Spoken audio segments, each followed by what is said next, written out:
জান্নাতে যাওয়া প্রত্যেক মুমিন নর নারীর স্বপ্ন, কিন্তু জানেন কি এই জান্নাতে প্রবেশকারী প্রথম নারী কে হবেন? এই প্রশ্নের উত্তর এত সহজ নয়। আপনি যা ভাবছেন তার থেকে সম্পূর্ণই ভিন্ন এই উত্তর। এই উত্তরের মধ্যেই লুকিয়ে আছে কেন ইসলাম সর্বশ্রেষ্ঠ ধর্ম, ন্যায়ের ধর্ম, ইনসাফের ধর্ম। জান্নাতের পুরুষদের মধ্যে সবার প্রথমে প্রবেশ করবেন প্রিয় রাসূল মুহাম্মদ সাল্লাল্লাহু আলাইহি ওয়াসাল্লাম। অন্যদিকে নারীদের মধ্যে চারজন জান্নাতি নারীকে শ্রেষ্ঠ বলা হয়েছেন।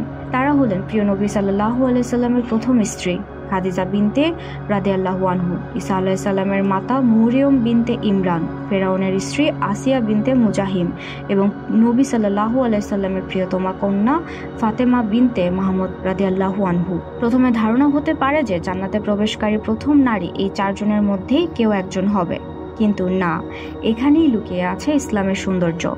জান্নাতে গমনকারী প্রথম নারীর নাম হযরত জামিলা রাদিয়াল্লাহু আনহু। কে ছিলেন ইনি? তিনি ছিলেন একজন সামান্য কাঠুরিয়ার স্ত্রী।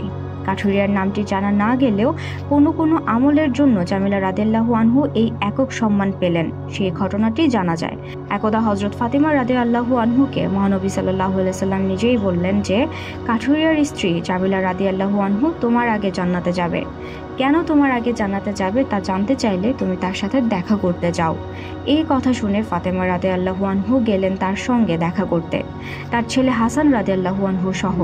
কিন্তু জামিলা রাদিয়াল্লাহু আনহুর সম্মানের সাথেই ফাতেমা রাদিয়াল্লাহু আনহুর সঙ্গে দেখা না করেই ফিরিয়ে দিয়েছিলেন।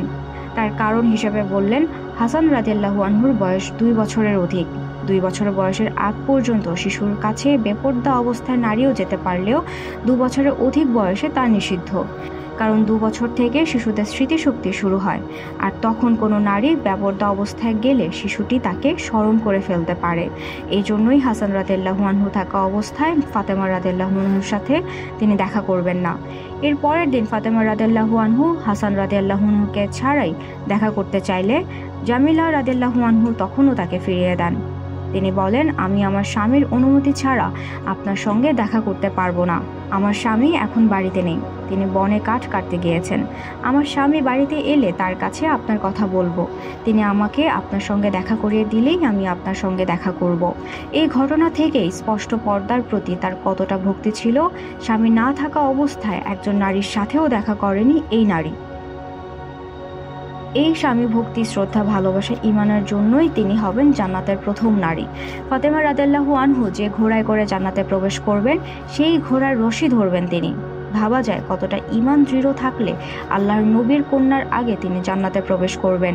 এই থেকেই বোঝা যায় ইসলামের ন্যায় বিচার, ইসলামের কোনো পক্ষপাতিত্ব চলে না। তাই আল্লাহ আমাদের প্রতিটি মানুষকে তার মতো ঈমান আনার তৌফিক এনায়েত করুক, তার মতো আমল করার তৌফিক দান করুক।